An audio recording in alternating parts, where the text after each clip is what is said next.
Las palabras que yo os he hablado son espíritu y son vida. Ministerios Fuente de Vida presenta Palabra, Poder y Vida.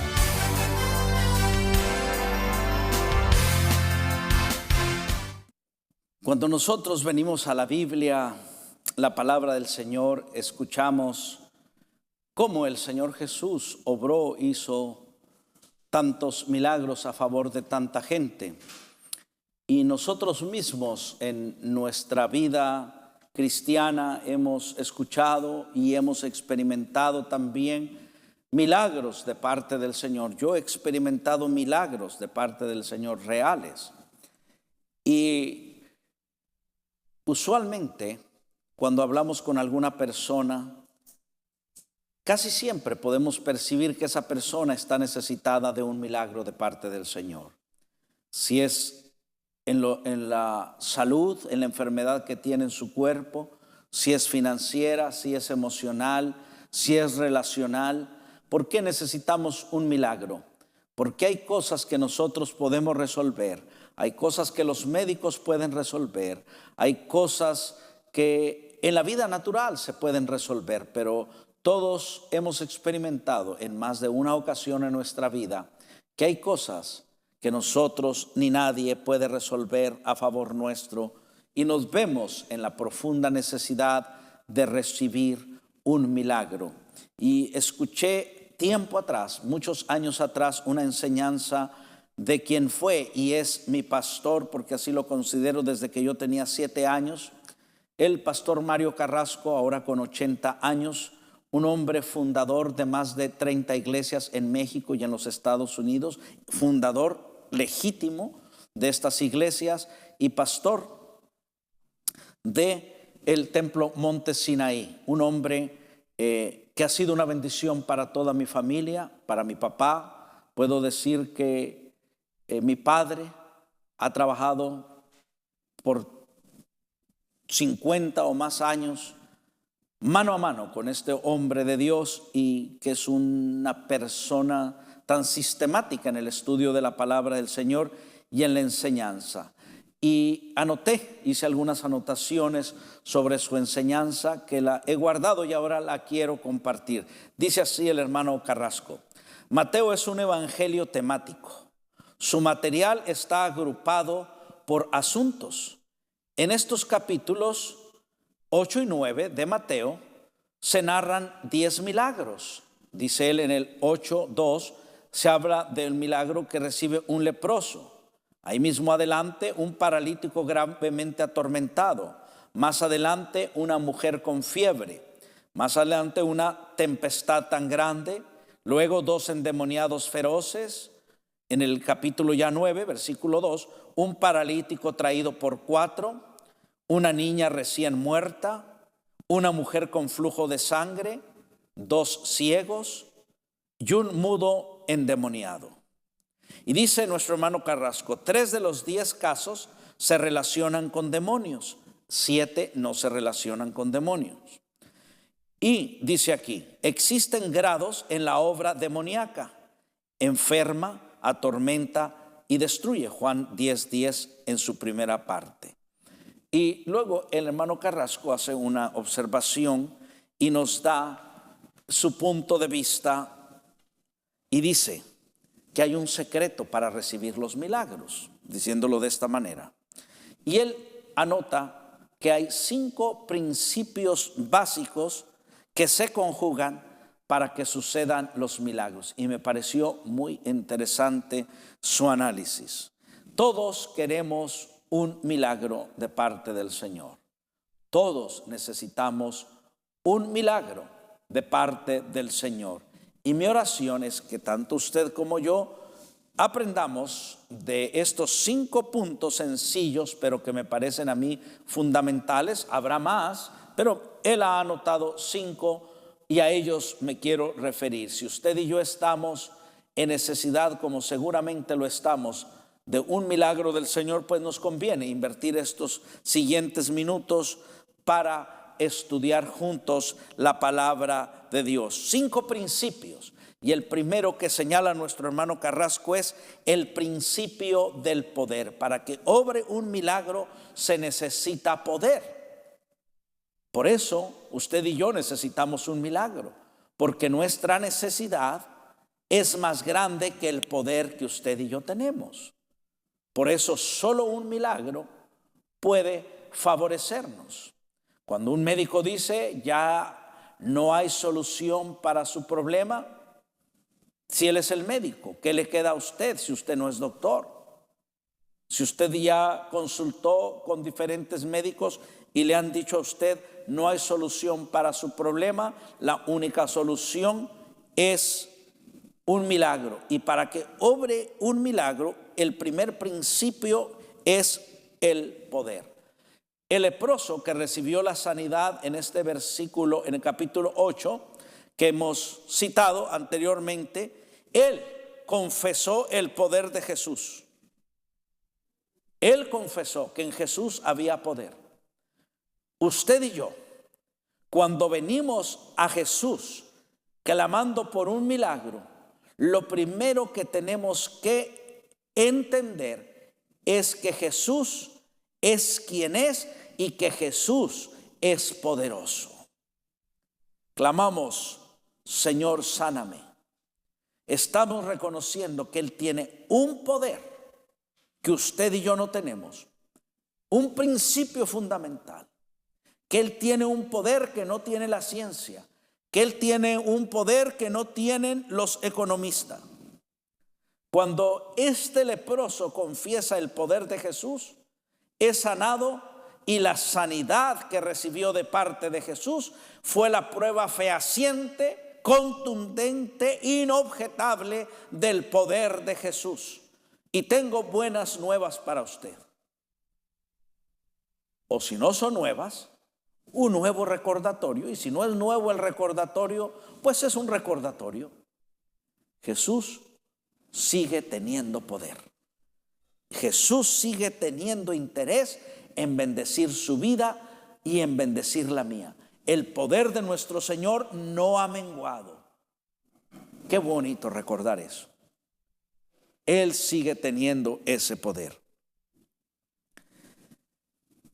En los casos que hemos mencionado, en los 10 milagros que hemos mencionado que narran este capítulo 8 y 9, nos enseña que el Señor tiene poder sobre las enfermedades. Usted y yo sabemos que el Señor sanó a muchos enfermos, pero también Jesús tiene poder sobre los demonios. Jesús tiene poder en contra del pecado. Jesús tiene poder para perdonar pecados. Jesús tiene poder para obrar en contra de la naturaleza, y la naturaleza tiene que sujetarse a Jesús. Jesús tiene poder contra la muerte. Así es que si su necesidad es una enfermedad, el Señor Jesús tiene poder. Si son demonios que lo atormentan, Jesús tiene poder. Y si hay un pecado que lo asedia y usted no ha sido libre de ese pecado, Jesús tiene poder hoy como ayer para perdonar pecados. Jesús tiene poder para calmar la tempestad.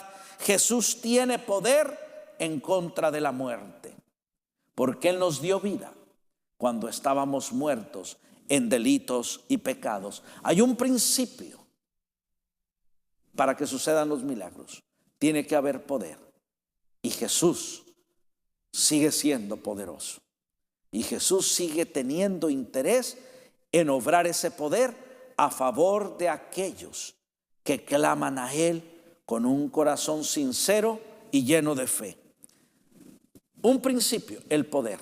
Un segundo principio, el principio de la voluntad.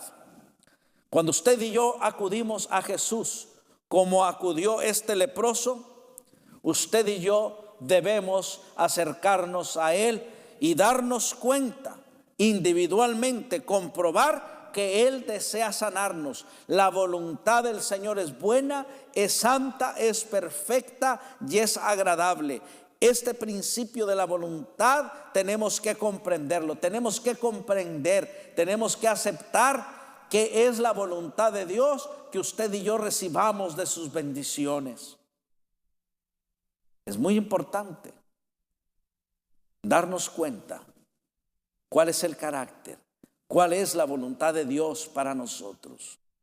Porque sé los pensamientos que tengo acerca de vosotros, pensamientos de bien y no de mal. ¿Para qué? Para que obtengamos el propósito por el cual Él nos ha hecho renacer. ¿Por qué Él nos ha hecho renacer, nacer de nuevo? ¿Por qué Él nos ha traído de las tinieblas a la luz? Para que seamos la alabanza de su gloria, para que le adoremos, para que seamos embajadores en tanto estamos en esta tierra de este reino que es inconmovible. Es la voluntad de Dios. El centurión, cuando viene a Jesús, él rogando, intercediendo no por su vida sino por otro, él viene sabiendo que la voluntad del Señor era de bendición. Debemos acercarnos a Él sabiendo que la voluntad de Él es manifestar y derramar su amor para con nosotros. Jesús mismo es la revelación de la excelencia de la buena voluntad de Dios Padre. Vuelvo a decirlo. Jesús es la revelación, la manifestación por excelencia de la buena voluntad de Dios. ¿Por qué? Porque cuando Jesús estuvo en la tierra, Él no solo manifestó que venía a hacer la voluntad de su Padre, sino Él estuvo dispuesto a hacer la voluntad del Padre. ¿Cuál era la voluntad suprema del Padre? Enviar a su Hijo. Porque de tal manera amó Dios al mundo que envió a su Hijo. Y el Hijo estuvo dispuesto a cumplir la voluntad del Padre y vino. Y dio a su Hijo unigénito para que todo aquel que en Él cree no se pierda, mas tenga la vida eterna. El Señor Jesús en la misma cruz del Calvario, ante la agonía y el sufrimiento, dijo: Padre, si es posible que pase de mí esta copa, que pase, pero que no se haga mi voluntad sino la tuya. Porque la voluntad de Dios es buena, es santa, es perfecta. Otro principio son los medios para que obre un milagro. Dios usa su palabra. Dios usa su palabra como un medio para que el milagro se dé.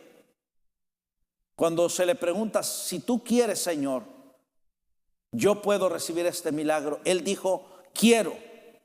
Le dijo al leproso. ¿Y qué es lo que sucedió? Solo di la palabra, dijo el centurión. Solo di la palabra. Dios usa su palabra como un medio. Y usted y yo debemos usar esta palabra como un medio para que usted y yo podamos recibir un milagro. ¿Por qué esta palabra es un medio? Porque usted y yo escudriñamos esta escritura y nos damos cuenta de los milagros que el Señor hizo. Eso nos inunda de fe. Usted y yo escudriñamos la palabra del Señor y nos damos cuenta que sus bendiciones fueron para el tiempo pasado, son también para el tiempo presente. Usted y yo nos damos cuenta que usted y yo declaramos las bendiciones de Dios, y usted y yo nos damos cuenta que el Señor nos ha dado poder para declarar bendiciones y declaraciones que estén conforme a su palabra. Usted y yo nos damos cuenta a través de la palabra que esta misma dice que Él nos ha puesto por cabeza y no por cola. Usted y yo conocemos a través de la palabra que usted y yo somos nación santa, pueblo escogido de Dios, real sacerdocio, para que anunciemos las maravillas de Dios. Y cuando usted anuncia las maravillas de Dios, el diablo tiene que huir y los milagros comienzan a suceder. Qué gloriosa es la palabra del Señor. Mas también el Señor usa sus manos. Dice que el Señor Jesús tocó al leproso y éste quedó limpio. El Señor se le manifiesta también a la suegra de Pedro y la fiebre se dio, se quitó. Jesús tomó la mano también de la niña muerta y resucitó. Marcos capítulo 16, versículo 18. El tocar, como el Señor lo hizo, es un medio para que alguien reciba un milagro. Dice la Biblia que no impongamos las manos con ligereza, pero esto nos habla que usted y yo tenemos autoridad para imponer las manos, para tomar autoridad sobre las enfermedades, para tomar autoridad sobre una mente que esté oprimida. Es un medio. Usted y yo podemos usar nuestras manos para llegar a donde está una persona y tocar su vida e interceder para que esa persona reciba el milagro. Un medio más, ungir con aceite. La palabra del Señor nos habla de esto, que unjamos con aceite a los enfermos. ¿Es acaso el aceite el que sana? No, no es el aceite. Pero la Biblia establece que unjamos con aceite, símbolo de la presencia y del fuego del Espíritu Santo. Y en ese obrar y en ese obedecer se da el milagro. La Biblia nos habla que aún la sombra de los apóstoles sanaba a los enfermos. Aún partes de sus ropajes, al tocar a la necesidad de otros, eran cambiados. Son estos medios. Pero también debemos hablar del principio, no solo de los medios, sino de las prioridades. Para todos los que tenemos una necesidad o la necesidad de un milagro, ese milagro sin duda alguna es una prioridad.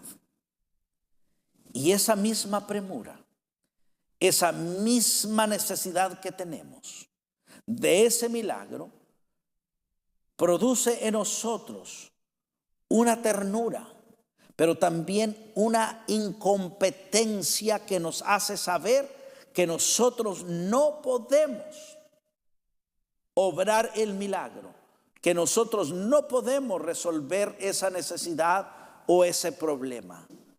Y esa misma prioridad nos hace inquirir, esa misma prioridad nos hace buscar, esa misma necesidad nos lleva a considerar lo temporal, porque las necesidades en su mayoría son temporales. ¿Qué quiero decir con esto? Usted tiene necesidad de sanidad en su cuerpo, usted tiene necesidad de relaciones con su prójimo, usted tiene necesidad financiera, usted tiene necesidad de que un hijo o una hija sean salvas.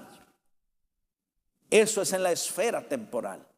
Aunque la resultante de la salvación tiene como consecuencia la bendición de la vida eterna. Pero fíjese como usted, la mayoría de las veces que pide oración por un milagro es en la esfera temporal. Aún si usted dice, hermanos, quiero oración porque voy a ir a tal lugar, quiero que Dios me dé gracia en el evangelismo que voy a realizar. Usted está pidiendo un milagro, que Dios le use en esa tarea de evangelismo, aunque la resultante y los resultados de su evangelismo tengan consecuencias eternas. Pero usted está pidiendo que Dios obre a través de su vida un milagro para que otros sean salvos en la esfera temporal. Ahora, hablamos de prioridades. Una prioridad para Dios, o la prioridad para Dios, el milagro más grande que Dios quiere obrar en su vida y en la mía es la salvación. ¿Cuántas veces nosotros nos encontramos, como lo dije antes, buscando y clamando por un milagro? Y Dios lo hace. Pero si usted no es salvo, antes que Dios tenga interés en cambiar sus circunstancias, Dios lo quiere cambiar a usted. Dios quiere escribir su nombre en el libro de la vida. Dios quiere salvarlo. Muchas veces vemos en la Escritura, ciertamente, que hombres y mujeres eran salvos, pero muchas veces recibían el milagro antes, como el ciego de nacimiento, y al final de la historia, cuando tiene otro encuentro con el Señor Jesús, él es salvo. Pero Dios, vuelvo a decirlo, está más interesado en obrar en usted y en mí el milagro de la salvación, y a partir de allí se manifiesta el orden divino ideal para nuestra vida. ¿Qué es lo que Dios quiere si no hemos sido salvos? Que nos arrepintamos de nuestros pecados, que tengamos fe en Jesucristo, que pidamos perdón de nuestros pecados, y entonces también Él tendrá interés en nuestra sanidad física. Pero la necesidad más grande de sanidad para el hombre es la sanidad del corazón. Dios quiere sanar nuestro corazón, mas ciertamente Dios también quiere sanar nuestros cuerpos, principios. Y finalmente vamos a hablar de un quinto principio, el principio de la fe, que es el común denominador en todos los casos. ¿Por qué? Porque los otros principios están sujetos, supeditados a este principio, el de la fe. Porque dice la Escritura que sin fe es imposible agradar a Dios. La Biblia dice que el que se acerca a Dios venga con fe, creyendo que Él es perdonador de pecados, que Él es galardonador, que Él da premios a los que en Él confían. Que vengamos con certidumbre de fe, que nos acerquemos a Él confiadamente, que le amemos sin haberlo visto con nuestros ojos, que creamos en Él. Esa es la fe. Para recibir entonces un milagro, usted y yo necesitamos llenarnos de fe. La fe impacta el corazón de Dios. La fe conmueve los cielos, amigo y hermano. Y finalmente Jesús exige, pide que tengamos fe. Capítulo 8, versículo 26. Capítulo 9, versículos 28 y 29. Usted y yo debemos considerar que necesitamos un milagro. Y nos conviene estar atentos a estos principios, sabiendo que es la voluntad de Dios bendecirnos. Saber que hay circunstancias que vienen a nuestra vida, que son medios para que nos veamos en la necesidad de un milagro. Que usted y yo consideremos que sin fe es imposible agradar a Dios. Que usted y yo consideremos que esa necesidad por la que ahora estamos pasando es una oportunidad para que Dios se glorifique, que es una oportunidad para que Dios obre un milagro a favor suyo, a favor mío.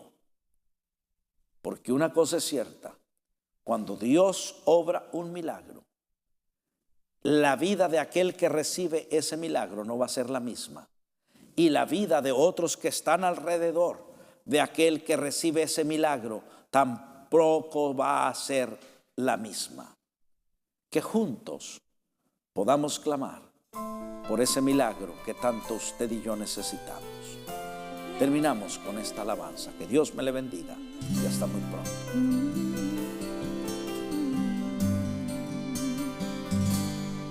Hoy es el día de tu bendición, donde se rompe la oposición, donde alcanzarás lo invisible, no hay límites. Hoy he venido a declarar una palabra de autoridad que cambia las naciones, plantando bandera de paz.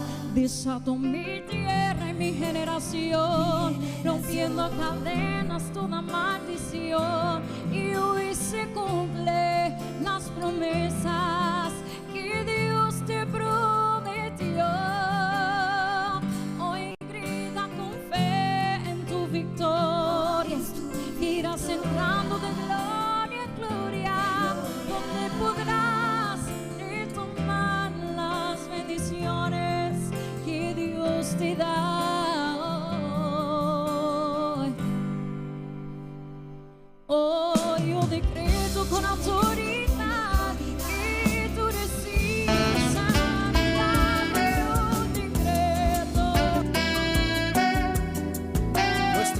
oraciones de que este programa haya sido de bendición para su vida.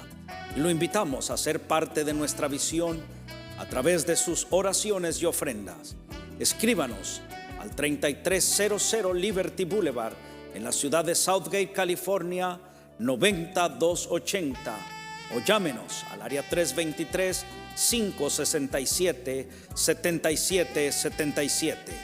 Nos alienta saber que muchos de ustedes fielmente se han unido a nosotros en nuestra tarea de llevar el Evangelio a los perdidos y de animar a los creyentes en su fe. Gracias por caminar con nosotros en este esfuerzo.